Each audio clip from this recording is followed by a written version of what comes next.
Hello, everyone. Steve Porter here from the Stephen Porter for Town Council campaign. So first of all, this presentation is paid for and authorized by Stephen Porter for Town Council. And also the views expressed in this presentation are mine and mine alone. They should not be deemed to be any sort of official views from the town of Herndon, the Herndon Town Council, the Herndon Board of Zoning Appeals, Oracle Corporation, or the Loudoun County Department of Fire and Rescue. So legal stuff taken care of. Let's talk a little bit about the work session that happened last Tuesday, September 3rd. It was a long meeting. I'm going to pull up the agenda here in a second, but it was a long meeting. So let me just pull up the agenda to show people.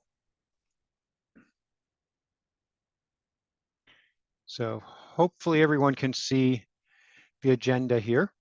So the meeting started out with actually a modification. They moved to actually change the first of their closed meetings to happen at the very beginning of the meeting. So that would have been the part that had to do, actually it was the second one that they moved to beginning, which is the consultation with legal counsel regarding specific legal matters related to real estate in the downtown, i.e. this was about the Comstock development. And typically when the council chooses to move something to the beginning of a meeting, it's because they anticipate that it's going to take time and it's critically important that they get to it. So that ties in with the fact that next Tuesday on the 10th is when the modified comprehensive agreement is supposed to be brought forward for the Comstock downtown redevelopment. Obviously, closed session, have absolutely no clue what was discussed or what happened. I will say that the closed session ran for almost 90 minutes. So obviously quite a bit was discussed, and it probably was not the smoothest or most uniform agreement, let's just say. But obviously until they actually put out something official, we really have no clue what's going on. So I'll share some thoughts about Comstock and that towards the end of the meeting in general, but bottom line is really we don't have any more information other than they took a long time Tuesday to talk about it. So if we go back up to the resolution, once they came out of that, the next thing up was the ordinance to amend the fiscal year 2025 adopted budget for the general fund and the water and sewer fund. Nothing really major here. It was mostly reclassification of a few expenses and the budget items.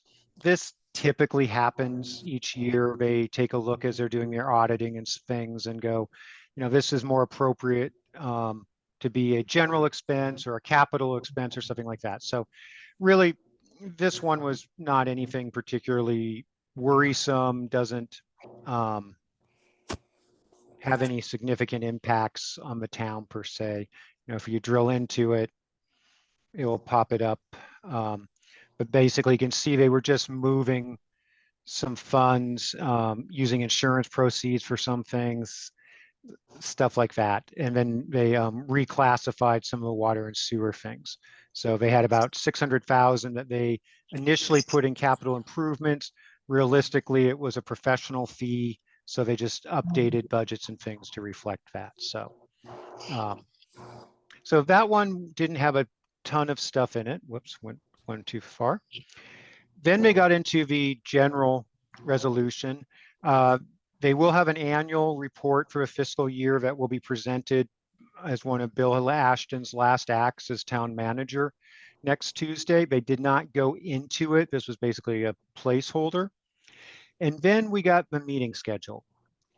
This really probably should have been a relatively short discussion. It actually became a very long discussion. But basically the idea here was, do we want to reduce things to where we have one work session a month on most of the months and 2 public hearings? Or do we want to maintain the current schedule, which is most months we have 2 work sessions and 2 public hearings, except for some of the summer months and I think December, right? So very long discussion. Ultimately, they decided to keep the current for the current schedule format, although probably the new council will change how work sessions work. But the current council felt that was a decision that the newly seated council in January should probably make the determination of. The one interesting thing I thought that came out of it is Cesar actually said if we're going to the option A, which would have been only one work session, then we should cut our pay because we won't have as much work. Don't disagree with him. It just was somewhat ironic coming from someone who has very consistently defended the pay raise and refused to allow it to be tied to, say, things like attendance. So we'll see how that plays out. But for the moment, option B basically meant we're keeping the same basic schedule for the town council public hearings and work sessions, but the work sessions are probably going to be changing format some, and also the strategic initiatives or strategic retreats are probably going to be worked into some of the work sessions more rather than be standalone events during the course of a year. So we'll see what happens with all of that. So that's, it was a very long and interesting discussion. Then we got into the consent agenda. Basically, that's just a resolution to express appreciation to Bill Ashton for his years of dedicated service to the town. So nothing really sort of surprising there.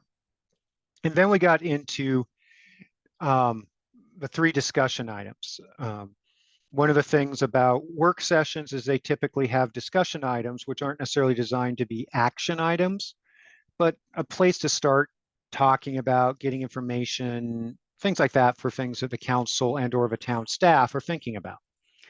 So the first thing was Cesar has floated the idea of a Tour de Herndon, a large scale cycling type event. For those of you who are not aware, Cesar is a very, very big cyclist, very active with the Green Lizard Foundation, things like that. So the Parks and Recs guy discussed some of the options, and he started out with sort of the most grandiose vision of it, which would be basically probably shutting down Herndon Parkway for, you know, a 100-lap race or something along those lines. That has a lot of complications, that has a lot of expense. Probably not the way to start on an initial event, especially. So they also brought in some other ideas, like some, instead of a race, having a ride, possibly being able to use the trail for part of it, maybe going for something a lot simpler and smaller and adding a bike rodeo for kids type of thing. So it was a pretty good discussion. Ultimately, what Cesar wanted was basically a meeting between the cycling community, some representatives from the council, and representatives from the town. So I believe the pedestrian and biking committee is going to take up that action and work with the town and with some of the local cycling clubs to sort of get together, talk about some options, what they think would be a good draw, things like that. So it's basically a stay tuned type of thing. So that was a pretty interesting, and I think it does have potential. I just think we're gonna have to be very careful on how we do it.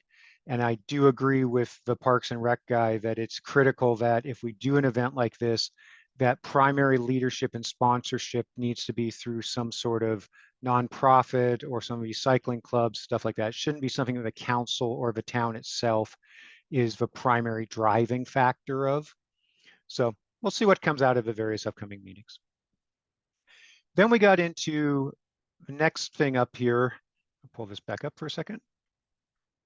Was the discussion on the Herndon Centennial Golf Course charitable golf tournament policies.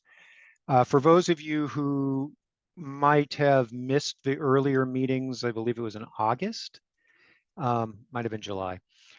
The Stars and Stripes Foundation ran a golf tournament, and they actually did get a fair amount of in-kind type support from the golf course, including free range balls, free golf rentals. I think they got a little bit of a greens fee reduction, but apparently someone suggested that they would get a sizable amount of the greens fees either waived or covered. That went to a vote at the town council and was shot down 3-3. So they didn't get that roughly, I think, $5,000. So basically what Vice Mayor Hedrick wanted to do is bring up, okay, what are the policies in general in this region about these type of events? And the short version of this is that no golf courses anywhere in the area have any special policies for nonprofits or for these type of events.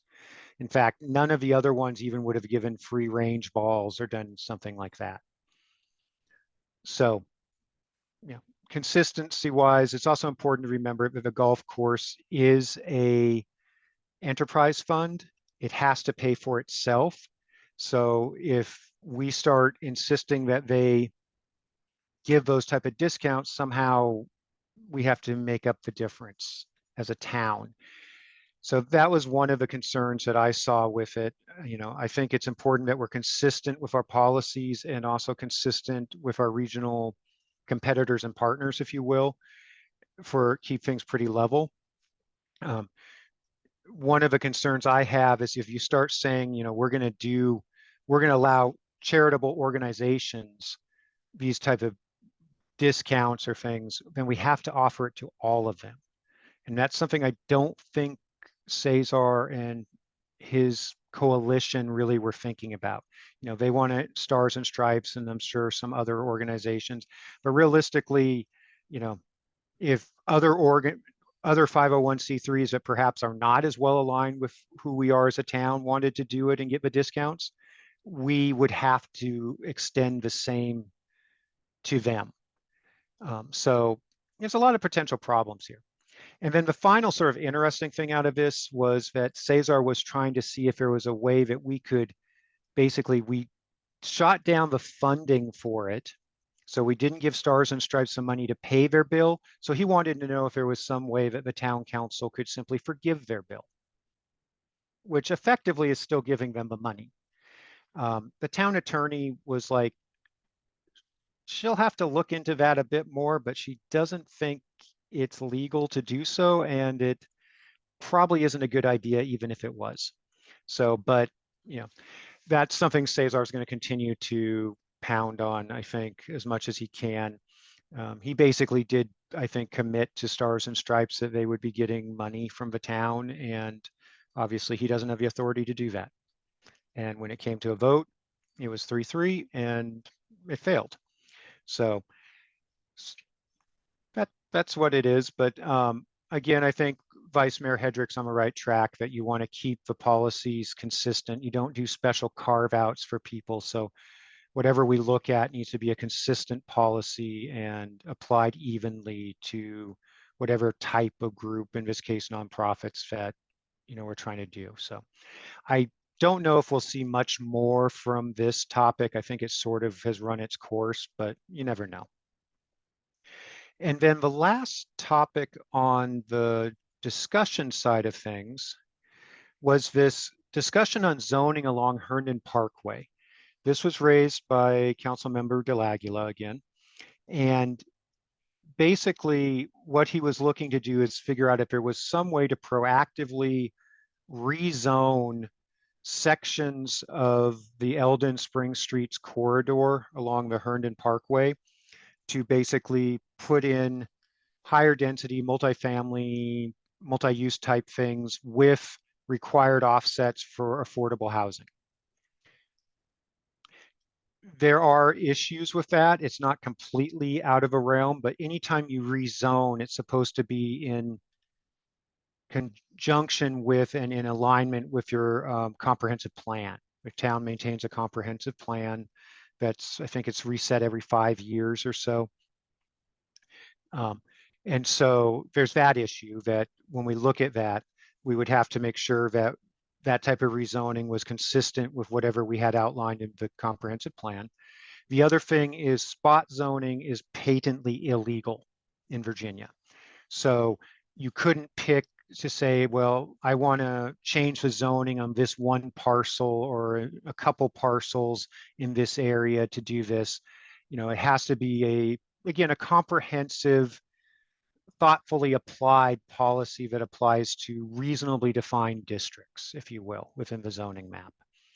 So, overall, I don't necessarily think some of the underlying themes are bad. Looking at perhaps, we do want to increase some of affordable housing or have some offsets for affordable housing. That will require partnerships with Fairfax County because we don't have a housing authority, so we have no way to administer that type of situation. And I guess they're actually having someone come in the next couple of weeks to talk about different options when it comes to using zoning or using the existing situation to help promote things like affordable housing, workforce housing, those type of things. So that should be an interesting discussion.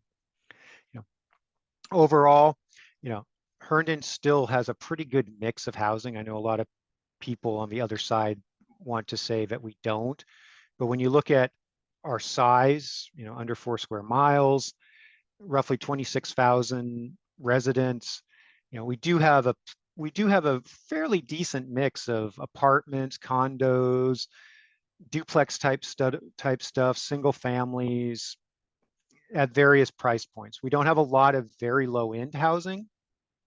And on the flip side, we don't have like a lot of a really high end housing. But again, we're a relatively small geographical area and only about 26,000 people.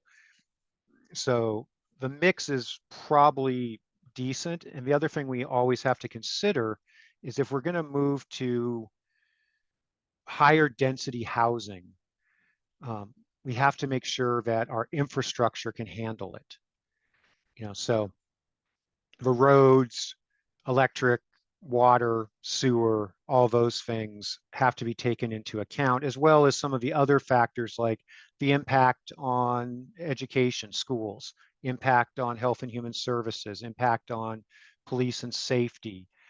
Um, Making major changes in population density, things like that, is something that honestly does belong to the Planning Commission for a reason, belongs to the comprehensive plan so that you can actually lay out your pieces in an orderly manner.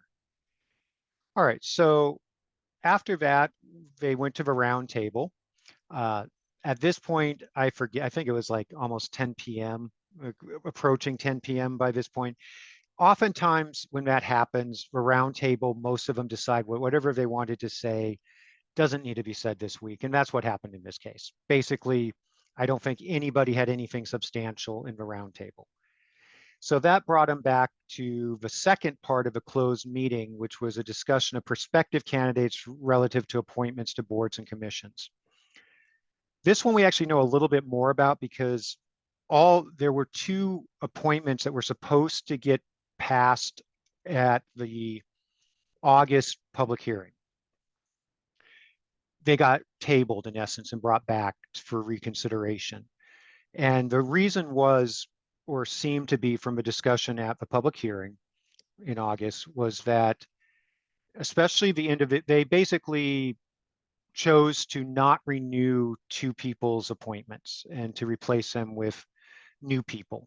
And you do need to have new blood on these boards and commissions and things periodically. You don't want to necessarily lock in the same exact set of people forever. Oftentimes, voluntary attrition takes care of that. People quit basically, and then you just replace them. This was not that situation. The council declined to reappoint 2 long-standing people who were serving on a couple different boards.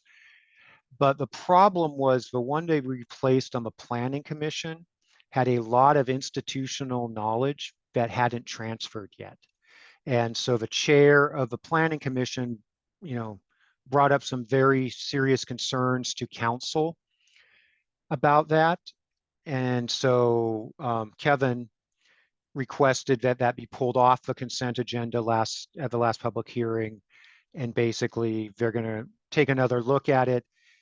Obviously it's a closed session. We don't know exactly what happened. We'll know more when they put out the updated agenda for the September 10th meeting, which should list who they're thinking about having and appointing and things like that.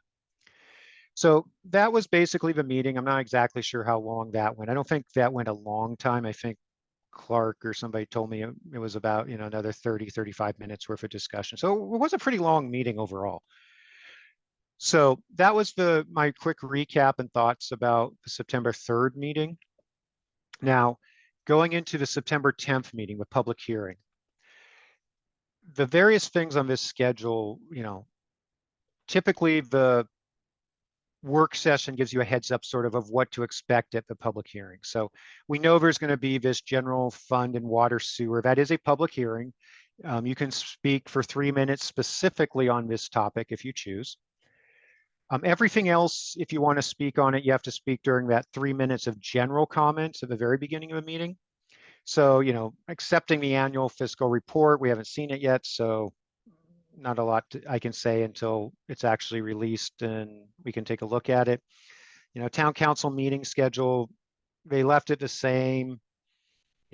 There's pros and cons to both of the options they considered, but I'm not losing sleep over that one. The discussion items don't have any action items, so the only things that should come out of this is the appointments to the boards and commissions and the Comstock comprehensive agreement. I would encourage people to take a look at that as soon as it's available. We don't know what this is going to look like right now. There's a lot of things being floated around about what they think is going to happen, like the general public thinks is going to happen based on sort of clues that have popped up in various places. But that's part of a problem here, is this has been a discussion that's been going on in the darkness of closed sessions for quite a while, and the community really doesn't know. If we look at what Comstock presented at the public hearing in August, the big thing that is setting off a lot of warning alarms with a lot of people in town, including me, is that it looks like they're looking to reduce the Arts Center to basically a non-functional size. Originally, it was supposed to be about 18,000 square feet. In the first revision of the comprehensive agreement, which I think happened in I forget when, I'd have to look it up anyway. There was a revision to the original comprehensive agreement that reduced the Arts Center to somewhere around 16,000 square feet. So it lost a couple thousand square feet, but it's still a doable size. But reducing it to 4,000 square feet to me is a blocker. It effectively really changes the nature of a project. It changes what we'll get out of it. The space isn't large enough really to support the types of activities that we envisioned that the new arts center would as part of this sort of jewel in the middle of our old historic downtown. Basically, it seems we're moving more and more to we're letting Comstock build an apartment complex on what used to be town property, and they'll get to make lots of money on that over the year, and we get a parking garage out of it. That is not really what I envisioned. I don't think it's a lot of what the town envisioned. So again, until they actually release something officially, this is all just sort of guesstimates based on things that popped up in other presentations or things like that. But definitely is going to be worth taking a look at and something I'm very deeply concerned about. So that sort of sums up the work session, sums up sort of a high level what we sort of expect to see next Tuesday at the public hearing on the 10th. And as always, if you've got questions or comments, please reach out to me. I value your thoughts. And with that, I'll say goodnight to everyone. And just a reminder that this was paid for and authorized by Stephen Porter for Herndon Council. Thank you very much. Goodbye.